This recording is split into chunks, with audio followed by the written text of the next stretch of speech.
சம்பந்தப்பட்டவர்களும் இது குறித்து இந்த சம்பவம் குறித்து சம்பந்தப்பட்டவர்கள் தான் இந்த கேள்வி கேட்க வேண்டும். செங்கோட்டையன் அவர்கள் கழகத்தினுடைய மூத்த தலைமை கழகத்தினுடைய நிர்வாகியாக செயல்பட்டு இருக்கிறார்.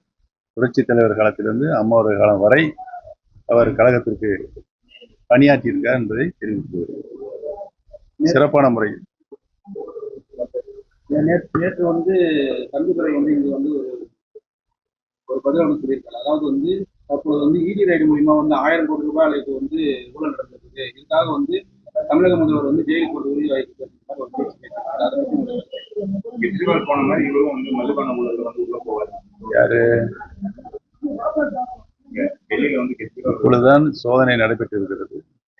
சோதனையுடைய இறுதி கட்டத்தில் யார் எந்த மாதிரியான தவறுகளை இழைத்திருக்கிறார் என்பதை தெரிய வருகின்ற பொழுது நான் என்னுடைய கருத்தை சொல்கிறேன். ஆனால் இது ஒரு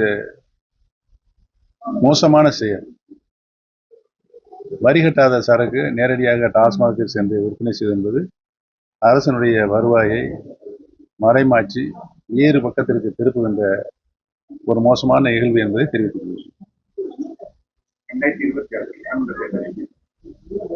2026 சட்டமன்ற தேர்தல் எங்களை பொறுத்தவரையில் இதயம் டாக்டர் புரட்சி தலைவர் எம்ஜிஆர் அவர்களும் இந்த இயக்கத்தை நிறுவி மக்கள் இயக்கமாக உருமாற்றினார்கள். 3 முறை முதலமைச்சராக யாராலும் வெல்ல முடியாத முதலமைச்சராக அவர்கள் தமிழகத்தை ஒரு நல்லாட்சியை சிறப்பான ஆட்சியை நாட்டுக்கு தந்தார்கள். புரட்சி தலைவர் அவர்களை தொடர்ந்து மாண்புமிகு அம்மா அவர்களும் 30 ஆண்டு காலம் கழகத்தினுடைய பொதுச் செயலராக பணியாற்றி இந்த இயக்கத்தை யாராலும் வெல்ல முடியாத இயக்கமாக உருமாற்றி கழகத்தினுடைய தொண்டர்களிடத்திலும் நிர்வாகிகளிடத்திலும் தந்திருக்கிறார்கள். அந்த நிலை மீண்டும் உருவாக வேண்டும் என்று சொன்னால் பிரிந்து கிடக்கிற அனைத்து இந்திய அண்ணா முன்னேற்ற கழகத்தினுடைய சக்திகள் அனைவரும் ஒன்றிணைந்து நின்றால் மீண்டும் மாண்புமிகு அம்மாவுடைய ஆட்சி தமிழகத்தில் நிலைநிறுத்தப்படும் என்பதை தெரிவித்துள்ளது. தமிழக வெற்றி கழகம் விஜய் கூட்டணி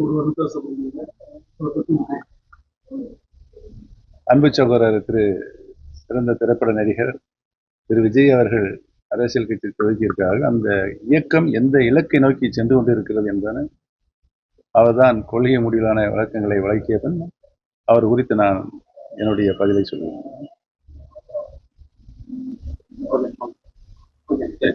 வரி கட்டாத டாஸ்மாக் மதுபானங்கள் இன்றைக்கு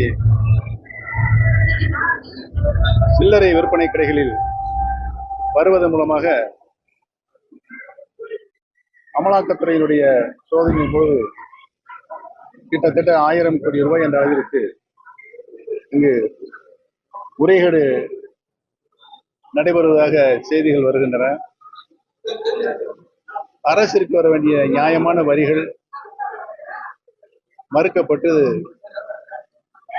வேறு இடங்களுக்கு அந்த வரிகள் செல்வதனால் தமிழ்நாடு அரசுடைய வருவாய் இழப்பை 1000 கோடி ரூபாய் என்ற அளவிற்கு செய்திகள் வந்து கொண்டிருக்கின்றது. இதனை தடுத்து நிறுத்துகின்ற பொறுப்பு கடமை ஆளுகின்ற திமுக அரசுக்கு இருக்கிறது என்பதை தெரிவித்துள்ளது. தமிழக மக்களும் அனைத்து இந்திய அண்ணா முன்னேற்ற கழகத்தில் இருக்கின்ற தொண்டர்களும் 2026க்குள் ஒன்றிணைந்து மீண்டும் மாண்புமிகு அம்மாவுடைய ஆட்சியை மலரச் செய்வதன் நம்பிக்கை எங்களுக்கு இருக்கிறது என்பதை தெரிவித்துள்ளது.